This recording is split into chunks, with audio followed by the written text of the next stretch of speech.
Ms. Carrico here, and today we are going to be putting together our idler gear assembly. And I have already done a basic gear assembly. This is where we stopped in our basic gear assembly tutorial video. If you need to reference how to do that, just go ahead and click to that video first, and then when you get to the end, you can switch over to this assembly video.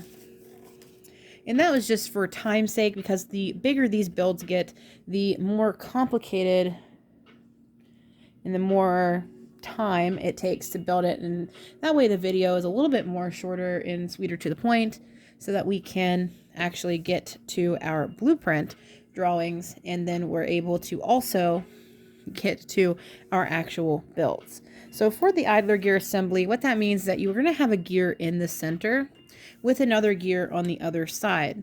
And you can keep this assembly going for infinity number of times, but you're going to want to look at, when we get done, the direction of the gears. I told you in the basic gear assembly video that we have the gear direction, and this one goes this way, while this one goes this way. Okay? And we're going to look to see what happens with this gear.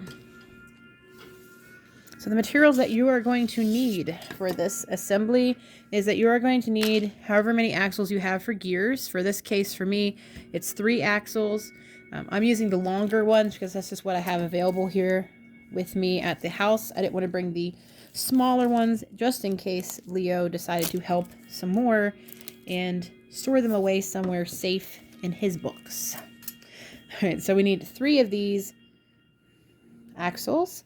You need your gears. You then need your locking nuts. You need 2 times however many gears you have. So we have 3 gears for this one, so I'm going to need 6 locking nuts. You're also going to need 6 black spacers like this, as well as your 6 black screws to put through your spacers themselves, just like this. You're also going to need 6 jellyfish to complete your build. We have 2 different types of screwdrivers. You have the one that is the 3/32 with the ball on the end of it. That is for your black screws. And then you have the 5/64 screwdriver. That is the straight tip. That is for your locking nuts. So to get started, we need to see where we need to put our actual gear. Now I told you before that you needed to eyeball where it needs to go. So if I were to eyeball this, I put it through this space. We can see that it definitely does not meet up with the other gears. We just move it along until it meets up. Now if we just went ahead and put the spacers in automatically without doing this check, then you're going to put in a lot of work, and you're going to have to take it all apart again if it doesn't match up. So just by taking these few seconds, you're able to actually prevent a lot of extra time spent taking things back apart again. So what I do is I look at it, eyeball it, I put my hand right where it needs to be for the gear, just like this. And I know that the center hole of my black spacer needs to go there. So I'll just slip it in place very quickly, and then we'll put that one in place and do the one in the back. I take our black screw, put it through here. Now this one's a little bit more difficult to get into because we have the overhang.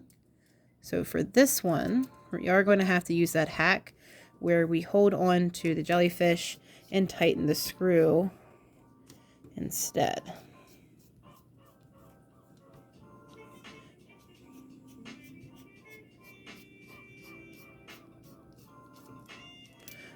You need to make sure that the jellyfish is actually, there it goes. There it goes. It may take a moment for that screw to bite onto that jellyfish, but it will. You just might have to just move it around a bit until it bites on, and then it'll be a really quick.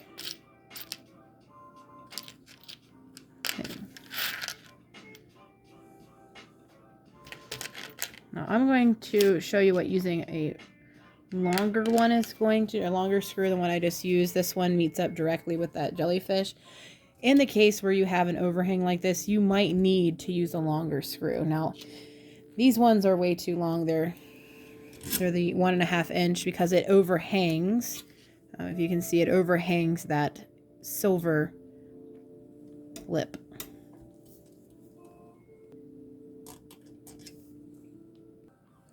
Right, so we are going to use this size here. Pop it in. Get our jelly.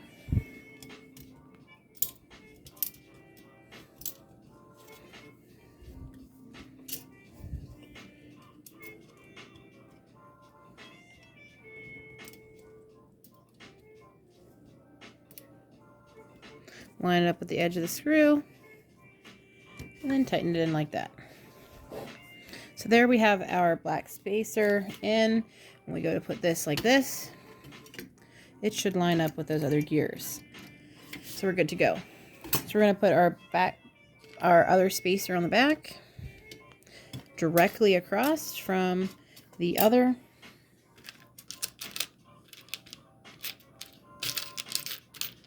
And the right size screw.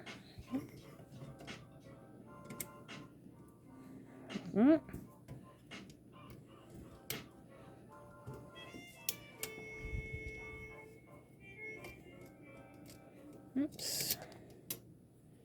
It helps when you have a partner to be able to hold stuff down for you. There we go. But when you're by yourself, it just takes a little bit more patience. Like that. And another jellyfish.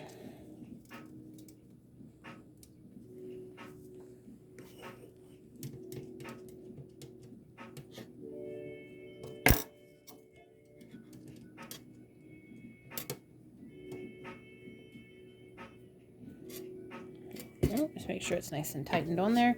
And there we go. So when we pop this through, it should have no metal sounds. We listen. We're good to go. So what we need to do next is we need to put our locking nuts on. You're going to want to check the axle on these. These are relatively new, so they should be fine for the locking nuts to slip over. Make sure that your locking nut is loosened, and then pop them on top like that. And that one fit right over, so we don't have to worry about switching it around. Just like that.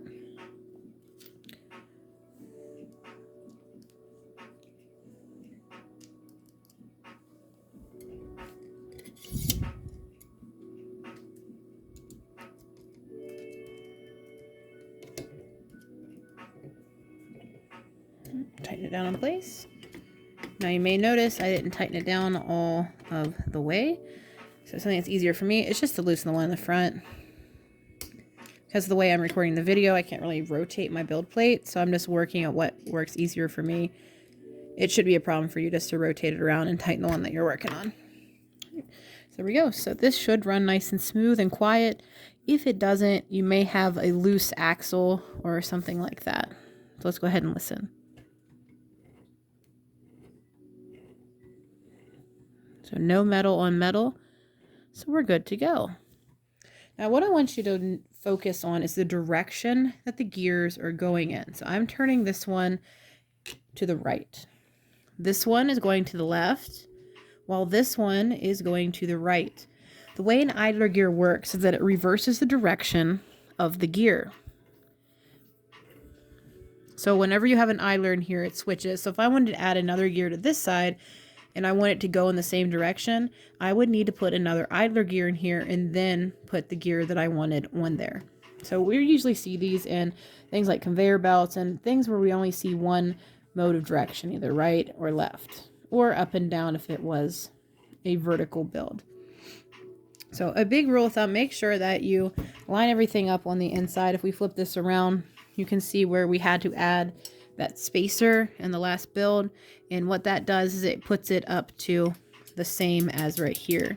I like to orient my gears like this because that way the screw heads don't rub on the actual gear. So these ones have raised bubbles, and what I've found before is that in some builds it'll rub on here and it'll make this kind of a noise. So if you hear that in a build, that just means that you have a screw rubbing on something and you might just need to fix it. So here we have our gears. They go all the way straight across. Here's your axles. Set up so you can see it. And we have our locking nuts through here.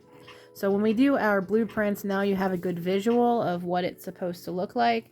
Now, if you have any questions on how to assemble this, you can ask me in class or just comment below on the video and I will try to help you with that.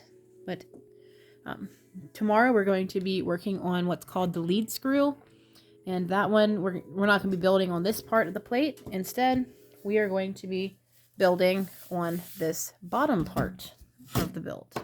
So I'm pretty excited for that, and I will see you guys tomorrow.